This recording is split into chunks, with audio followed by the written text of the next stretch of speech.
जाकिर नाइक हिंदुस्तान का सबसे बड़ा दुश्मन आतंकवाद की पौध तैयार कर रहा है धर्म गुरु बन करके। इन धर्म गुरुओं की, मुस्लिम धर्म गुरुओं की सबकी जांच होनी चाहिए। आज ये कटघरे में खड़े हैं, आज फतवा जारी क्यों नहीं कर रहे? और मैं निवेदन करना चाहती हूँ, सऊदी अरब कोई भी व्यक्ति जाकर के इसकी गर्दन काट करके लाए, हिंदुस्तान के सबसे बड़े पेड़ पर लटकाए, तो मैं उसको इनाम दूंगी, आकर के 50 लाख रुपए लेकर के जाए। कि अगर वो एक हिंदू बालिका को ले जाएंगे तो कम से कम 100 मुस्लिम बालिकाओं को उनको अंदर कर देना चाहिए जिन्होंने इस तरह की बदतमीजी की है।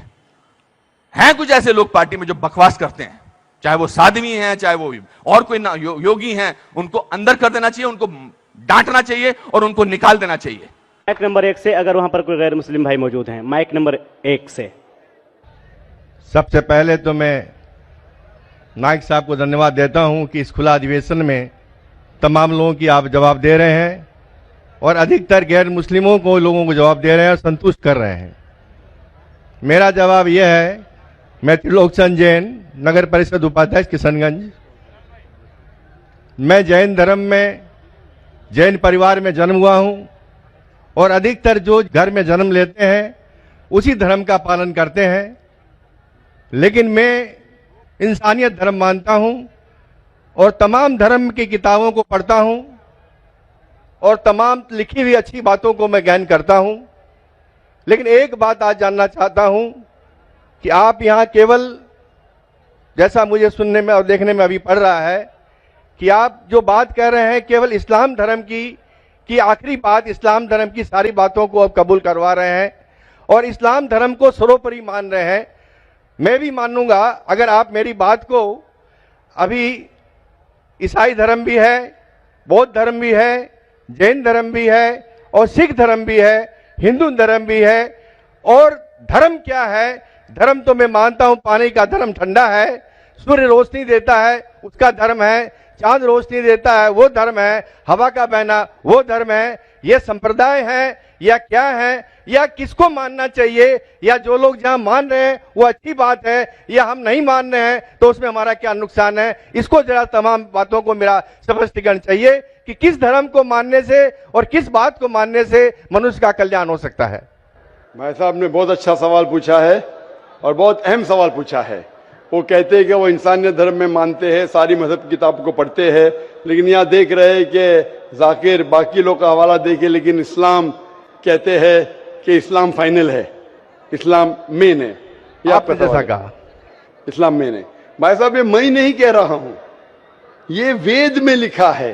अगर वेद में लिखा है कि आखिरी अवतार कल के अवतार है, अगर लिखा है तो मैं उस चीज को निकाल नहीं सकता हूं ना। मैंने तो नहीं लिखा हूं, उसी तरीके से बाइबल में लिखा है। आपने कहा बाइबल का, आपने कहा वेद का, बाइबल में लिखा है। बाइबल पढ़ेंगे, gospel of John chapter number 16 verse number 12 to 14, Isa अलैहिस्सलाम कहते हैं, I have many things to say unto you but he cannot bear them now, for he when the spirit of truth shall come he shall guide you unto all truth, he shall not speak of himself, all that he shall speak। ये दे रहे हैं कि एक आखिरी पैगंबर मोहम्मद सल्लल्लाहु अलैहि वसल्लम आने वाले। ये मैंने तो बाइबल नहीं लिखी ना, मैंने तहकीक की। अगर मैं तहकीक करता, आप आके बोलो डॉक्टर जाकिर नाइक आप जो कह रहे बाइबल में नहीं है, लेकिन आपने कभी नहीं सुना, आप अजीब बात सुन रहे तो आपको अजीब लग रहा है और बहुत लोग को अजीब लग रहा है। कुछ लोग कबूल करे, कुछ लोग कबूल करने से डरते। फर्क ये है। नहीं, सुनिए बात, तो ये आप बोलना चाहिए जाकिर भाई बाइबल में gospel of John chapter 12 verse 14 है ही नहीं। अब लेके आओ बाइबल, पढ़ो मेरी बात। ये कल की पुराना है ही क्या? नहीं, आपकी किताब में लिखा है तो मैं छुपा तो नहीं सकता हूं ना। मैं क्या कहता हूं कि सारी धार्मिक किताब को लो और यकसा है वो फॉलो करो, जो यकसा नहीं उसको छोड़ दो ना। तो अक्सर जितने अहम मजहब है, चाहे हिंदू मजहब है, चाहे बुद्ध मजहब है, चाहे ईसाईयत है, चाहे जुडाइज्म है, चाहे इस्लाम में, सारे में यकसा लिखा है।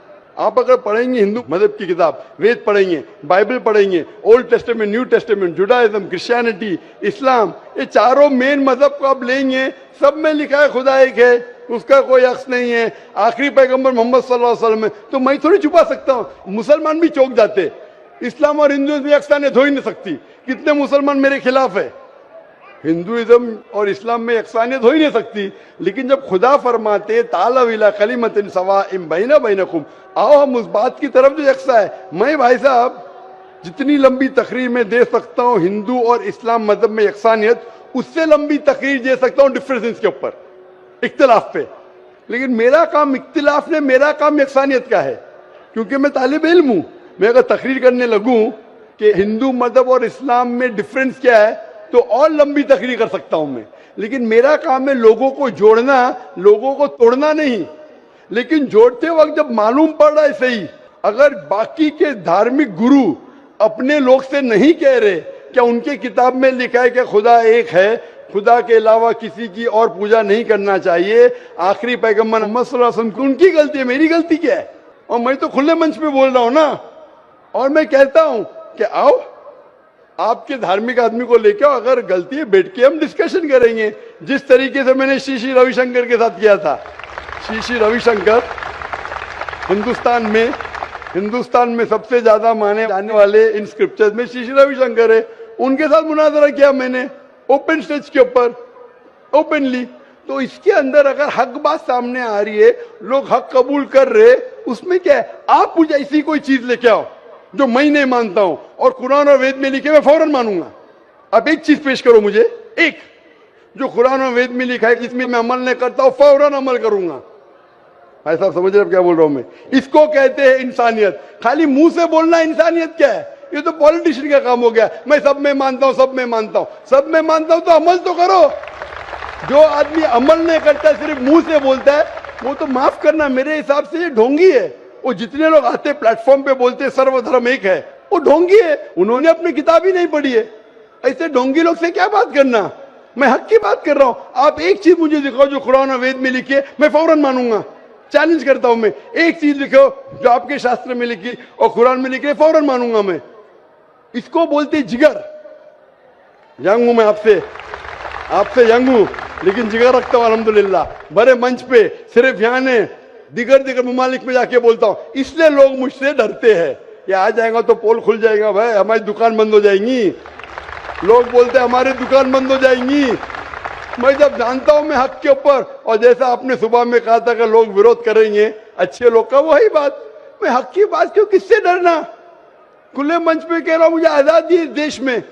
अगर किसी को आने का, मुकाबला करने का, तो डायलॉग भी करने को मैं तैयार हूं। ऐसा आदमी जिसके पास इल्म है, चाहे हिंदू मजहब का हो चाहे क्रिश्चियनिटी मजहब का हो, कोई भी शख्स जो 10,000 पब्लिक, कोई भी हिंदू कोई भी क्रिश्चियन दुनिया में जो अपने खुद की तकरीब पे 10,000 लोग को गैदर कर सकता है। यहाँ माशाल्लाह कितने लोग हैं?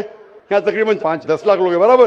सिर्फ 10,000 अपनी तकरीब पे अगर वो जमा कर सकता है और मुझसे मुनाजरा करना चाहता है, मैं तैयार हूं। कोई आलतू फालतू रस्ते वाले से नहीं, 10,000 लोग को अपनी तकरीब पे जमा कर सकता है वो, और मुझसे मुनाजरा करना चाहता है, मैं तैयार हूं।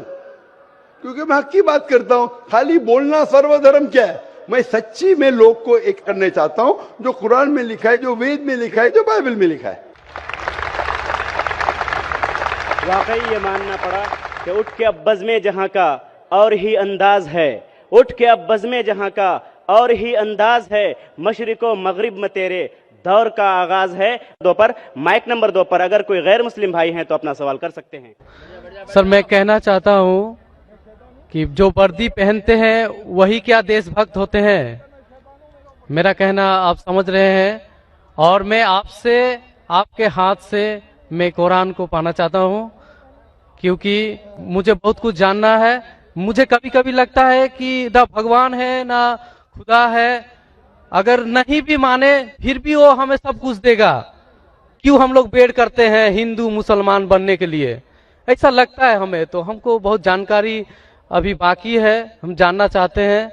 हमको लगता है कि ऐसा कुछ नहीं है, क्योंकि अगर स्वर्ग और नर्क है तो कौन देखा है, कौन जाके आया है और कहां पर है वो? अगर कोई गया है या किसने बोला है, मेरा माथा काम नहीं करता है। कहाँ है, किधर है? भाई साहब का 3 सवाल है। पहला सवाल है, भाई साहब ने कहा है कि वर्दी पहनने से क्या वो देशभक्त बन जाता है, ये आपका सवाल था। मैं वर्दी पहनने से देशभक्त नहीं बनता है। बहुत से लोग वर्दी पहन के अपने देश से गद्दारी भी करते हैं। तो वर्दी पहनने वाला देशभक्त जरूरी नहीं है। जो अपने देश की रक्षा करता है और देश के लिए काम करता है वो सही इंसान है। वर्दी जरूरी नहीं, वर्दी है या नहीं है वो कुछ अहम क्राइटेरिया नहीं। दूसरा सवाल आप चाहते कुरान मजीद मुझसे आप आ सकते हैं। तीसरा, कि मैं कभी सोचता हूं कि खुदा है क्या नहीं है, क्यों लोग आपस में झगड़ते, स्वर्ग है क्या नहीं है, किसने देखा स्वर्ग है क्या नहीं है, तो क्या करना क्या जानना। भाई साहब आपने कभी किसी को 10 माले से खुद ही मारते देखा? भाई साहब नहीं देखा तो 10 माले से खुद ही मारेंगे? मारो खुद ही ना, क्यों नहीं मारेंगे? क्यों नहीं मारेंगे? क्योंकि मर जाएंगे। मर जाएंगे। नहीं देखा फिर भी यकीन है। आपने किसी को मरते हुए देखा 10 माले से खुद ही मारते हुए? नहीं सर। सुना सिर्फ ना? सुना है। सुना, यकीन क्या है ना अपनी बुद्धि पे।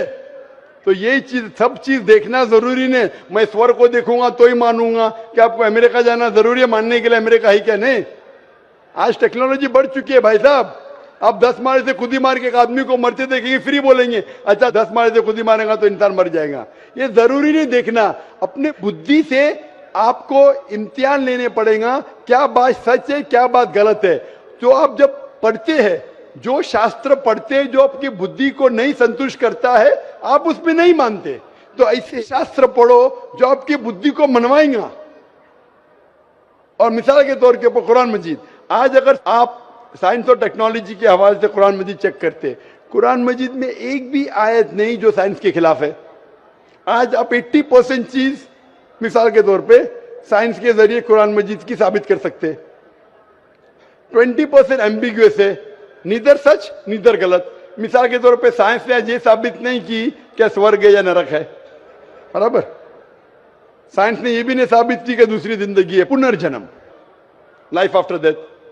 लेकिन अगर 80% 100% सही है, 20% डाउटफुल है, नीदर राइट नीदर रॉन्ग, मेरी लॉजिक कहती है कि इंशाअल्लाह ये 20% भी सही रहेंगी। ये अंधविश्वास नहीं है, ये लॉजिकल विश्वास है। तो कुरान में बाकी साइंटिफिक फैक्ट के अलावा यह भी लिखा है कि स्वर्ग है नरक है। तो ऐसी किताब पढ़ो जिससे आपका मन संतुष्ट हो। आप कुरान मजीद पढ़ो, इंशाअल्लाह आपको यकीन आएगा स्वर्ग और नरक में। आप आके कुरान मजीद ले सकते हो भाई साहब। सर स्वामी विवेकानंद बोलते हैं कि स्वर्ग और नर्क अपना दिल में है, तो ये कैसे बोल दिया? ये बहुत बड़ा पंडित है। स्वामी विवेकानंद ना कि खुदा है क्या? आप वेद की बात मानेंगे, स्वामी विवेकानंद की बात मानेंगे? सर हम लोग यंग तो बहुत उसको फॉलो करते हैं। हाँ, अगर कोई आदमी ने गलत किया, इंसान गलती कर सकता है क्या नहीं? इंसान गलती कर सकता है क्या नहीं?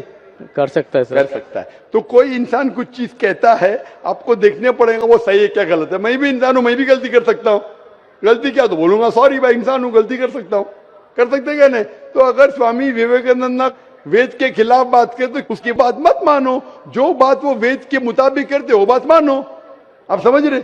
मेरा भी कोई जुमला मिला जो कुरान के खिलाफ है, मेरे जुमले को भी फेंक दो ना। स्वामी विवेकानंद ना दूर की बात है, मैं अगर कुछ कुरान और सही हदीस के खिलाफ बोल रहा हूं तो मेरी बात भी मत मानो। मेरा 2 स्टैंडर्ड नहीं, मेरा डबल स्टैंडर्ड है, 1 स्टैंडर्ड है।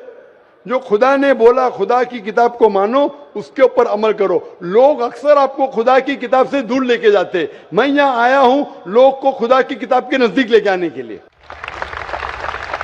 अगला सवाल माइक नंबर 3 से, अगर वहां पर कोई गैर मुस्लिम भाई मौजूद हैं। माइक नंबर 3 से। मेरा नाम राहुल गुप्ता है। मेरा सवाल, कुरान के दूसरे नंबर सूरा बकरा में कहा गया है ये वही किताब है जिसमें कोई गलत नहीं है। मेरा प्रश्न है, यही किताब जो कौन कौन गलत नहीं है? भाई साहब ने कहा कि कुरान मजीद में सूरा बकरा सूरा 2 में लिखा है। वो क्या कहना चाहते मैं दोहराता हूँ। वो सूरा बकरा सूरा नंबर 2 आयत नंबर 1-2 का हवाला दे रहे, अलिफ लाम मीम ज़ालिकल किताब ला रैब फीह हुदल लिल मुत्तकीन। मतलब ये किताब वो है जो हिदायत बिना डाउट, बिना शक है वो लोगों के लिए जो तकवे वाले हैं। कुरान मजीद में लिखा है कि ये किताब वही किताब है जिसके अंदर बिना शक हिदायत है तकवे वाले लोगों के लिए। मीन जो अल्लाह से डरते हैं, जो तकवा रखते हैं, ये किताब बेशक उनके लिए हिदायत की किताब है। ये मानिए सूरह बकरा सूरा नंबर 2 आयत नंबर 1 कर दो। अब हम चलते हैं माइक नंबर 1 पर। वहां पर अगर कोई गैर मुस्लिम भाई मौजूद हैं तो अपना सवाल कर सकते हैं। हेलो सर, मेरा नाम विवेकानंद दास है। मैं बीकॉम का एक स्टूडेंट हूँ। मेरा क्वेश्चन है सर कि मैं एक हिंदू का लड़का हूँ अगर मैं मुसलमान की लड़की से शादी करूं तो क्या वो स्वर्ग की हकदार हो सकती है या मैं जन्नत का हकदार हो सकता हूं? भाई साहब ने वही सवाल पूछा जो एक बहन ने पूछी थी, क्या आप हिंदू है और एक मुसलमान से शादी करते, क्या वो स्वर्ग का हकदार हो सकती है, क्या मैं हो सकता हूं? मैंने कहा गाड़ी चलने के लिए चारों पहिए यकसा होना चाहिए। कुरान के हिसाब से अगर कोई गैर मुस्लिम से शादी करते वो किसी को इजाज़त नहीं, ना मुस्लिम मर्द को इजाज़त है कि मुश्रिक लड़की से शादी करे, ना मुस्लिम औरत को इजाज़त है मुश्रिक मर्द से शादी करे। ये अलाउड नहीं है और ये गलत है और ये हराम है। लेकिन सर ऐसा हमारे यहाँ हो चुका है एक बार। तो गलत है वो, तो उसके अंदर से वो सही रास्ते पे यकसानियत देखो क्या है, उसके करीब आ जाओ। जो हिंदू और इस्लाम में यकसानियत क्या है, खुदा एक है, मूर्ति पूजा नहीं है और ये मानो कि मोहम्मद सल्लल्लाहु अलैहि वसल्लम आखिरी पैगंबर है। यकसानियत के ऊपर आओ तो इंशाल्लाह दोनों स्वर्ग में जाएंगे। Thank you sir. ये आखिरी राउंड चल रहा है, अब हम बहुत ही जल्दी में चलते हैं माइक नंबर 3 पर, अगर कोई गैर मुस्लिम भाई मौजूद हैं। सर मेरा नाम सुरेश है, पूर्णिया जिला का चिमनी विहार का रहने वाला हूँ। मेरा सवाल है सर, अगर मम्मी पापा अपने जमीन जायदाद से हमें बेदखल करते हैं तो हमें उन पर कोई दबाव डालना चाहिए कि नहीं, उस पर मेरा भी हक बनता है या और कुछ? फिर भाई साहब आपका सवाल है कि अगर आपके मम्मी पापा आपको जायदाद से बेदखल करते हैं तो वो सही है क्या? सही है, और उस पे हम उनके ऊपर अब कोई दबाव डाल सकते हैं कि बेदखल नहीं? क्यों करे? कुछ आपने गलती की? गलती नहीं सर, ऐसा भी होता है, गलती भी होते हैं और नहीं भी होते हैं। मैं पूछना चाहता हूँ क्यों आपके वालिद वालदा आपको अपने जायदाद से बेदखल करना चाहते हैं? सर जैसे कि मैंने मतलब कोई गलती किए हुए हो या मतलब क्या गलती जानना चाहिए ना। कुछ गलती की सजा है, कुछ गलती की सजा नहीं है। जब तक आप गलती नहीं बोले, अच्छा मुझे गलती के लिए किसने सजा है मौत दी, अरे क्या गलती की है? आप गलती नहीं बोले तो बोलूं कैसा मैं सही या गलत? तो हर गलती की अलग सजा होती है। जब तक आप गलती मुझसे नहीं बोलेंगे मैं जवाब नहीं दे सकूंगा। सर मम्मी पापा का कोई बात बोले और मैं उनसे इनकार कर दिया हूँ। आमतौर पे अम्मी चाचा की छोटी मोटी बात नहीं माने तो वो आपको अपनी जायदाद से बेदखल नहीं करना चाहिए। अगला सवाल माइक नंबर 1 से, अगर वहां पर कोई गैर मुस्लिम भाई मौजूद हैं। माइक नंबर 1 से। I am Vijay Bhutra and I am in the profession of making resins, which is very similar to yours. We make chemicals which bonds certain plywood. So मैं भी जोड़ने का ही काम करता हूँ जो आप by way of your spiritual. I had been to airport, we received you. I had been here yesterday. I was today again in your conference, and I am here right from beginning. During the entire session, what conclusion I have arrived from your lectures about 3 things. You have told Murti Puja is not acceptable. That is what I gathered from your. It is not acceptable even in the Vedas. You have quoted certain rituals, certain this one. तो मैंने वहाँ की कुछ श्लोकें आपने पढ़ी. Let me tell you, I am not aware of the Vedas and Upanishads. I am aware of little bit of Bhagavad Gita, which we take it priority even if much more weightage than the Vedas and Upanishads. Then you have told yesterday that other than Quran, please excuse me, I am not underestimating Holy Quran. Not at all, my intention is not at all there. But you have told Keval Quran, He, you have added the word yesterday, He is the law of today which can rectify the people today. You have undermined the entire others, not even Bible, even Gita, everything. Nothing is relevant today, only Quran is relevant. I am coming to sir. Please excuse me, you will have to give me some time. Because I personally would like to meet you also. And then third, you have touched all 3 days, Kalki Puran, which you have told ki Paigambar is the last avatar. There will not be any avatar. For that also, you have given illustration from Vedas. Now let me tell you, sir. एक ही सवाल नहीं ऐसा है sir, मैं अब मैं कर देता हूँ सर। 10 बज चुके हैं फिर भी मैंने मौका दिया। अगर आप ज्यादा करेंगे, हमको यहाँ लॉ का इख्तियार रखना चाहिए नहीं? टाइम खत्म, इतना लंबा वक्त था आपको माइक्रोफोन आने के लिए, आप नहीं आया। 10 बजने के बाद आप खड़े होते और इतना लंबा सवाल पूछते, मैं जवाब देने को तैयार हूं। अगर पुलिस इजाजत देती मैं देता हूं। कोई बात नहीं, let my question be incomplete and let the answer be not But why are there. you coming so late? I am sorry for this. See, my turn didn't come. Complete your question. Complete your My, third question. no, if you permit, if you the everything but is saying, no problem. बहुत बहुत शुक्रिया। अब हम doctor साहब की खिदमत में ये शेर पढ़कर इस मजलिस के सवाल जवाब का सिलसिला ख़त्म करते हैं कि निगह बुलंद सुखन दिल नवाज जहाँ पुरसोज, यही है रख्त सफ़र मीरे कारवां के लिए। लेकिन इस मजलिस कल इंशाअल्लाह भाई साहब पहला सवाल जवाब दूंगा आपको। कल first question you ask. Yes. First question इंशाअल्लाह। Thank you. I want to reply to you in Thank you. public. Thank you. In public, not privately. I am also going to put the questions in public, sir. Inshallah. I also put my question, entire question, Oh, sure. tomorrow in public, sir. Thank you. Thank you.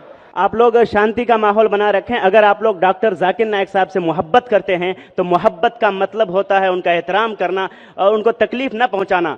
कोई ऐसी हरकत न करें आप लोग जज्बात में आकर के, मोहब्बत में आकर के कि जनाब डॉक्टर जाकिर नायक साहब को तकलीफ पहुंचे। आखिर में हम तौहीद एजुकेशनल ट्रस्ट किशनगंज के चेयरमैन जनाब मोतियुर रहमान साहब से गुजारिश करते हैं कि आएँ और आखिरी कलिमात शुक्राने के साथ पेश करें और इस मजलिस के अख्ताम का ऐलान करें। जनाब मौलाना मोतियुर रहमान मदनी साहब, chairman Tauheed educational trust Kishanganj, organiser Roohe Rawan Kishanganj piece convention. बिस्मिल्लाहिर्रहमानिर्रहीम, अल्हम्दुलिल्लाहि रब्बिल आलमीन व सल्लल्लाहु वसल्लम अला नबिय्यिना मुहम्मद व अला आलिहि व सहबिहि अजमईन, अम्मा बाद।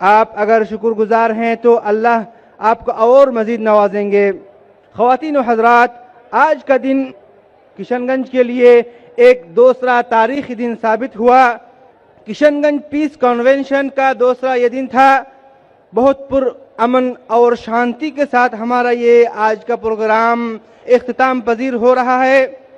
मैं अल्लाह रब्बुल आलमीन के शुक्रगुजार हूँ, फिर हमारे मुहतरम डॉक्टर जाकिर नायक हफिज़हुल्लाह का, और उसके साथ साथ हमारे ज़िला के प्रशासन का बहुत ममनून और मशकूर हूँ कि वो हमारे साथ हर मोड़ पर हर तरह की ताउन फरमाए।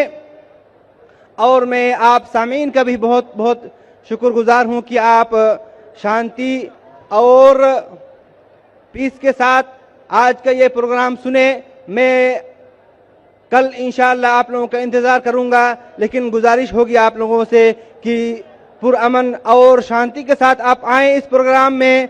इन्हीं चंद कलिमात के साथ मैं अपनी बात को ख़त्म करता हूँ इस दुआ के साथ, सुब्हानक अल्लाहुम्मा व बिहम्दिका अशहदु अल्ला इलाहा इल्ला अंत अस्तगफिरुका।